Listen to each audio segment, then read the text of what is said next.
Friends, thank you for being here today. We are standing at a peculiar moment in history, a moment where the numbers on our screens and the reality of our economy seem to be living in two different universes. We need to have a serious conversation about wealth, history, and the seduction of the next big thing. What if I told you that the financial ground beneath our feet is currently more precarious, by strictly mathematical standards, than it was just before the Great Depression of 1929? And to add to that sobering thought, I must ask, are we witnessing the dawn of a new utopia that will justify these sky-high stock prices? Or are we sleepwalking into a financial correction that could wipe out a generation of wealth for those who are not paying attention? These are not questions to be taken lightly, nor are they born out of pessimism. They are born out of a careful study of the data. We are going to walk through a unified analysis of our current market situation, stripping away the hype and the headlines to look at the raw mechanics of what is being called the AI bubble. We will look at why this bubble might not just be a repeat of the past, but potentially something more volatile. To begin our analysis, we must look at a historic warning regarding valuations that have become detached from reality. To understand where we are going, we must first understand where we are standing. If you open the financial pages or turn on the business news, you will see a lot of celebration. The markets are hitting record highs. Portfolios are looking robust. But if we peel back the layers and look at the price tags of these companies compared to what they actually earn, a different picture emerges. First and foremost, we cast our eyes back to the shadow of 1929. The most reliable metric we have for market sanity is the price-to-earnings ratio, or the PE ratio. Simply put, this measures how much you are paying for every dollar of profit a company makes. When this number is low, stocks are cheap. When it is high, stocks are expensive.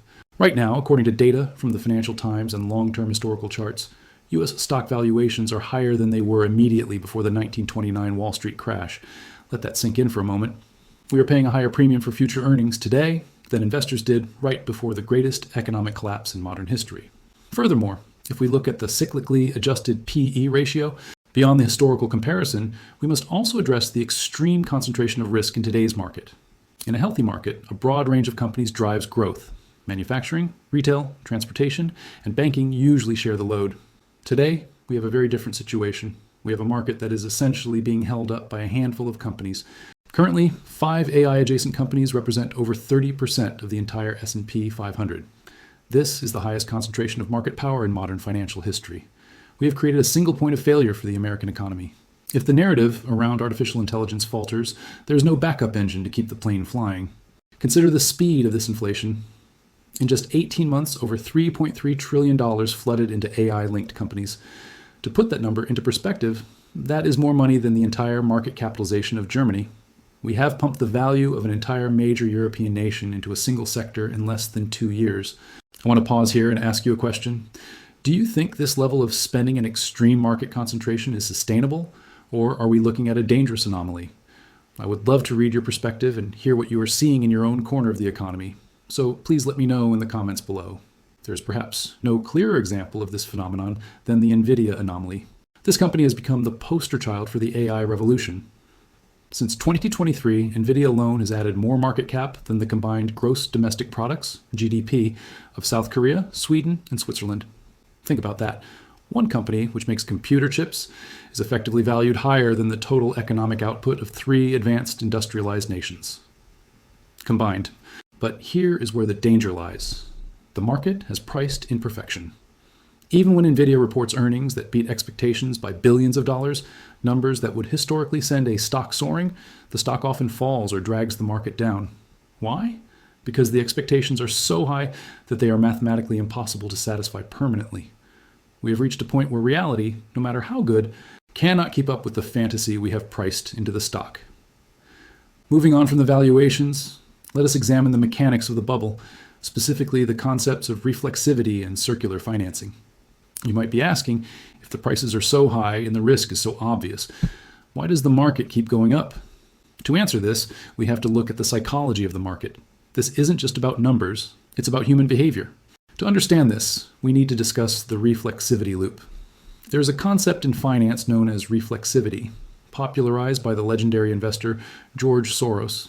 Most people think of the stock market as a thermometer, a passive device that simply measures the temperature of the economy. If the economy is hot, the market goes up. If it's cold, it goes down. But that is not how bubbles work. In a bubble, the market acts like a thermostat.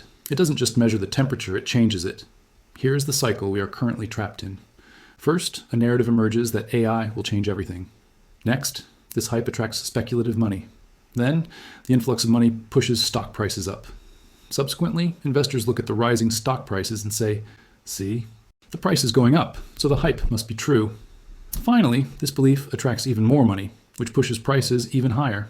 This creates a gravitational pull where belief drives prices, not business fundamentals. We are not buying stocks because of what these companies are earning today. We are buying them because we believe someone else will pay more for them tomorrow. It is a game of musical chairs, and the music is playing faster and faster.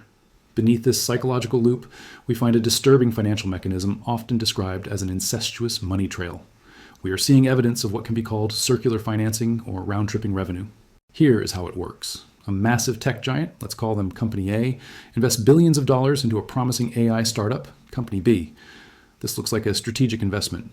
However, a condition of that investment is often that Company B must use that money to buy cloud computing services or chips from Company A. So Company A hands money to Company B, and Company B hands it right back to Company A, who then records it as revenue. It artificially inflates the growth numbers. It creates the illusion of organic demand where there is only financial engineering. It is incestuous, it is circular, and historically, this kind of accounting gymnastics appears right before the music stops. This situation is compounded by fiscal dominance, which effectively places handcuffs on the Federal Reserve.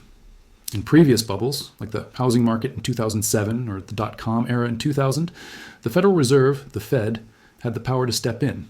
They could raise interest rates, make money more expensive to borrow, and cool down the speculation.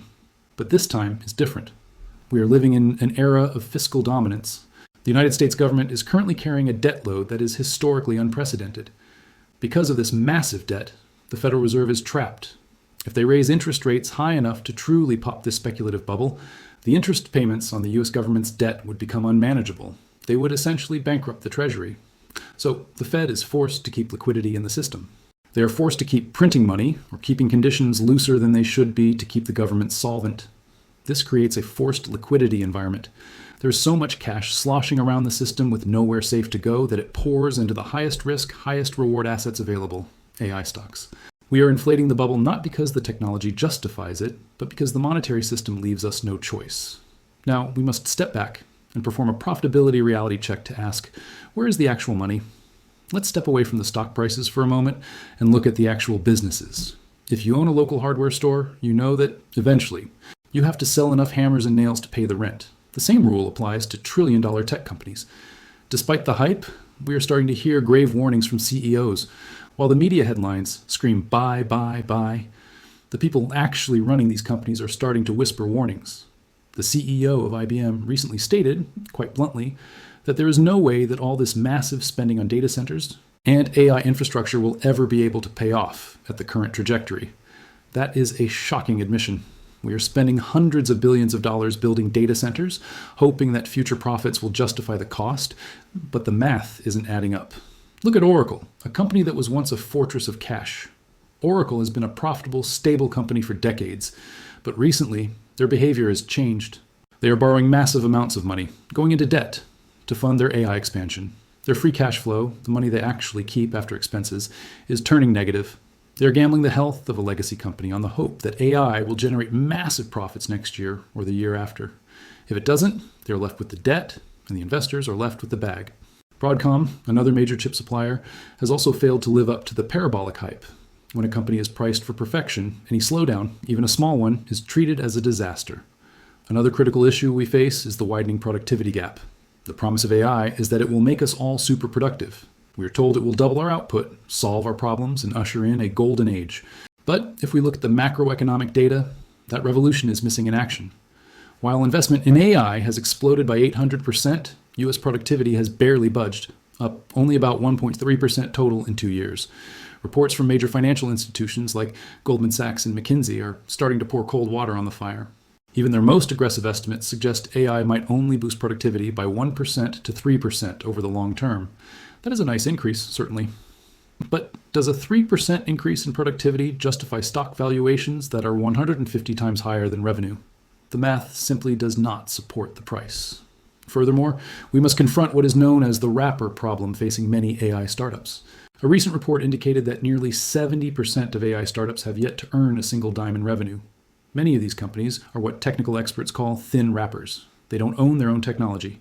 They don't have a proprietary moat around their business. They are simply building a pretty website that sits on top of ChatGPT or another foundational model. They are reselling someone else's intelligence. When the dust settles, these companies will have no competitive advantage. They are the modern equivalent of the thousands of .com websites that vanished in 2001 because they didn't actually do anything unique.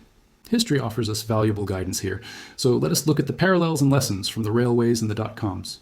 History may not repeat itself exactly, but it certainly rhymes. To understand the AI bubble, we simply need to look at the railway mania of the 1840s and the .com bubble of the late 1990s. First, consider the lesson from the railway mania of the 1840s. In the 1840s, the United Kingdom went crazy for trains.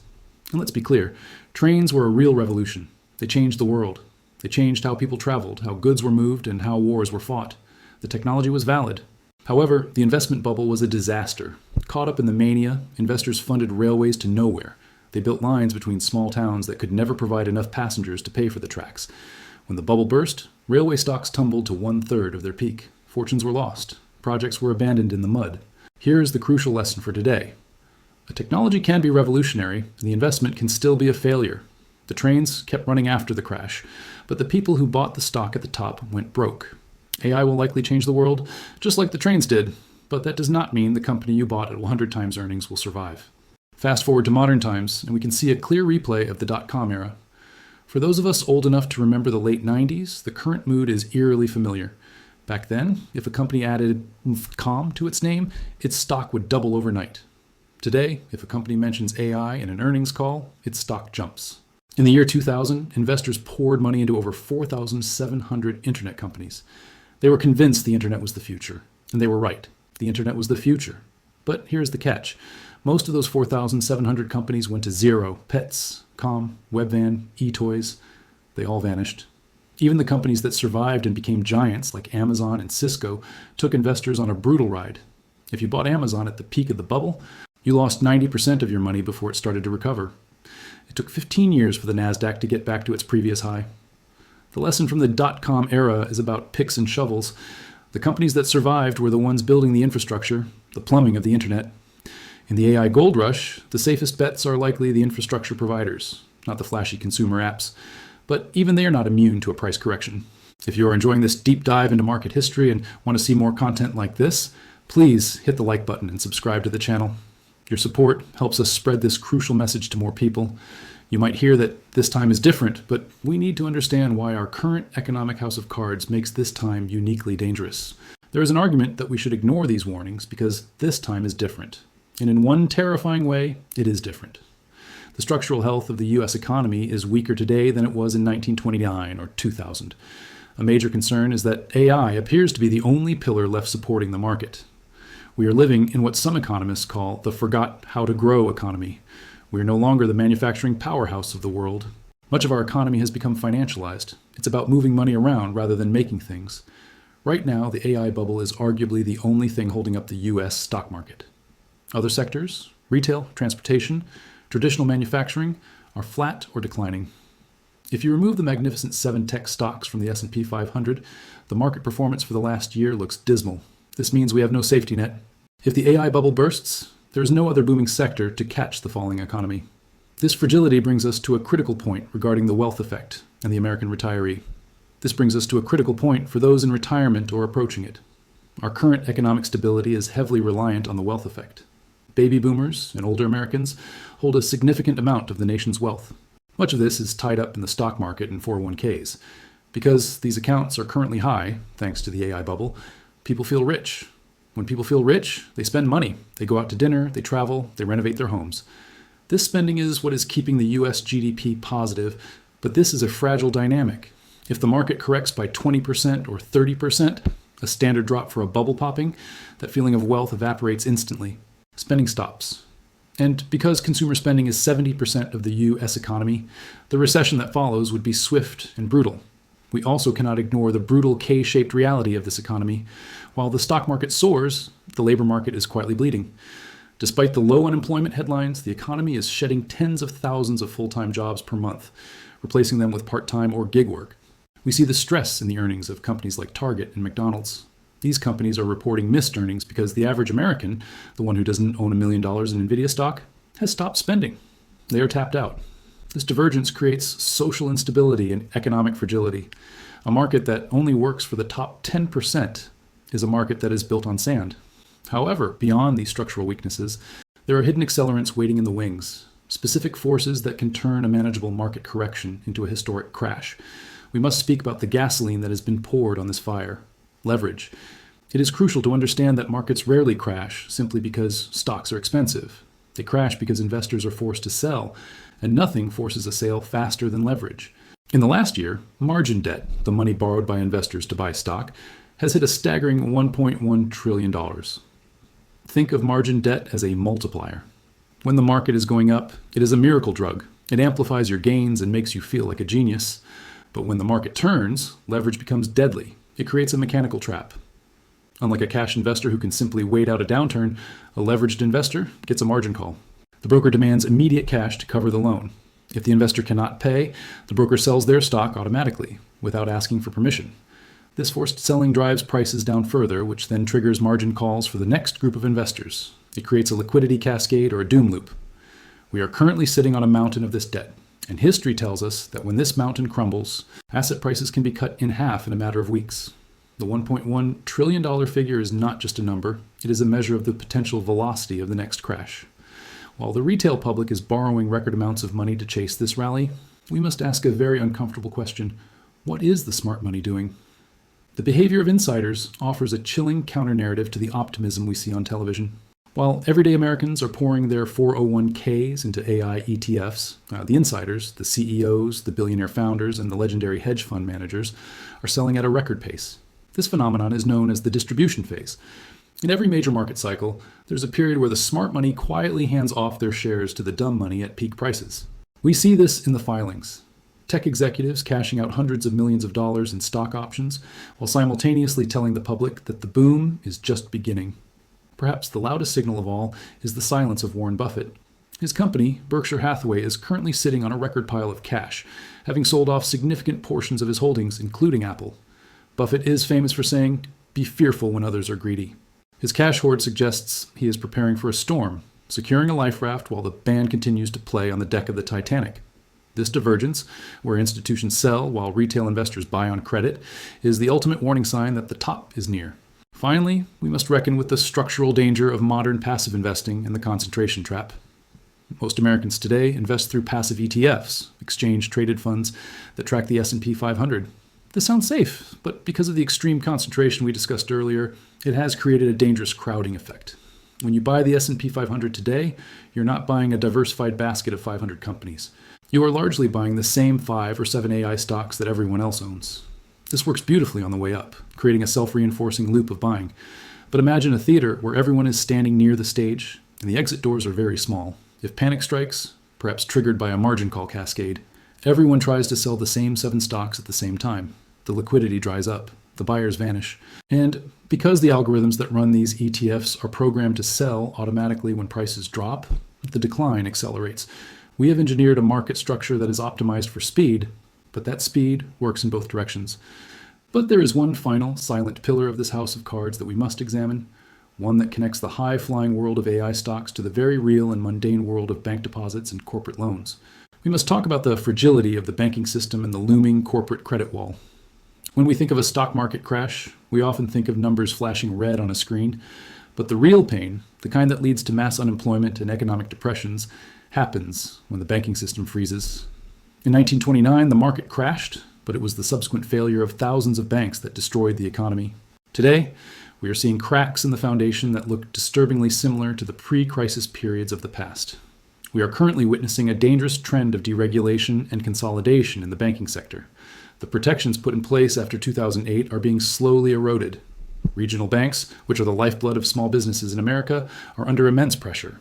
They are sitting on massive losses from commercial real estate, empty office buildings that will likely never be filled again due to the very remote work technologies AI is accelerating. If these banks fail, the credit crunch that follows will strangle the economy, regardless of how innovative Nvidia's new chip is. This brings us to the corporate debt bubble, often referred to as the shadow banking risk. A significant portion of the AI boom is being funded not by profits, but by debt. We mentioned Oracle earlier, but they are not alone. Across the Russell 2000, the index of smaller American companies, Nearly 40% of companies are unprofitable. These are what economists call zombie companies. They only stay alive because they can borrow cheap money to pay off old debts. But money is no longer cheap. With interest rates staying higher for longer to fight inflation, these companies are facing a wall of maturity. Billions of dollars in corporate loans are coming due in the next 2 years. If the AI bubble bursts and stock prices fall, these companies will lose their ability to raise cash by issuing stock. They will be unable to refinance their debt. The result will be a wave of corporate bankruptcies that will ripple through the banking system, causing lenders to pull back precisely when the economy needs liquidity the most. Furthermore, we must look at the consumer credit reality. The American consumer is the engine of the global economy, but that engine is running on fumes. Credit card debt has hit an all-time high of over $213 trillion, and delinquency rates are rising at the fastest pace since the 2008 financial crisis. People are not borrowing to buy luxury goods. They are borrowing to buy groceries and pay rent. This creates a terrifying feedback loop with the AI bubble. The current economic stability is an illusion maintained by asset price inflation, the wealth effect, and consumer debt. If the AI bubble pops, the wealth effect vanishes. Simultaneously, as the economy slows, the consumer, already maxed out on credit cards, cannot step in to save the day. They default on their loans.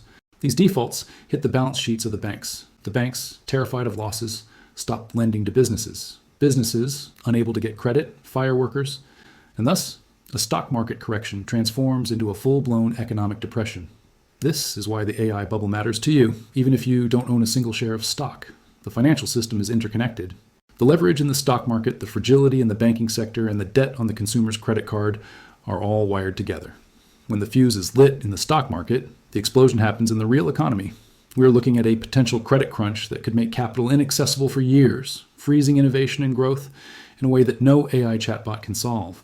So, facing all of this, the valuations, the leverage, the insider selling, and the systemic banking risks, how do we go about weathering the storm? I'm not here to tell you to sell everything and hide cash under your mattress. Panic is not a strategy. However, blind optimism is not a strategy either. The verdict of the data is clear. The AI revolution is likely real, but the timeline and the valuations investors have placed on it are mathematically impossible to sustain. We are likely looking at a correction. Here's a strategy for the wise, for those who want to protect what they have built. First, don't chase the hype. If you hear about a hot new AI stock that has no revenue but a great story, walk away. Avoid the fear of missing out, FOMO. At this stage in the cycle, you are more likely to be the greater fool buying at the top than the genius buying at the bottom. Second, focus on fundamentals. Look for companies that make real money, pay dividends, and have tangible assets. Cash flow is king. In a recession, a company with cash survives. A company with only a narrative dies. Third, diversify your holdings. If your entire portfolio is concentrated in technology stocks, you are taking on a level of risk that is dangerous for anyone near retirement. Rebalance. Look at other sectors. Look at bonds, commodities, or defensive stocks that people need regardless of whether AI takes over the world. Finally, have patience. Remember the dot-com lesson. The people who made life-changing wealth from Amazon and Google didn't buy them at the peak of the frenzy in 1999. They waited. They let the crash happen. They let the dust settle. And then they bought the survivors for pennies on the dollar. Friends, the most dangerous 4 words in investing are, "This time is different." The technology changes, but human psychology does not. Greed, fear, and the laws of mathematics remain the same. We may indeed be heading for a future of incredible artificial intelligence, but we must ensure that our personal financial intelligence is just as strong. Protect your nest egg. Stay skeptical of the hype. And remember that in the game of investing, survival is the only way to win. Thank you.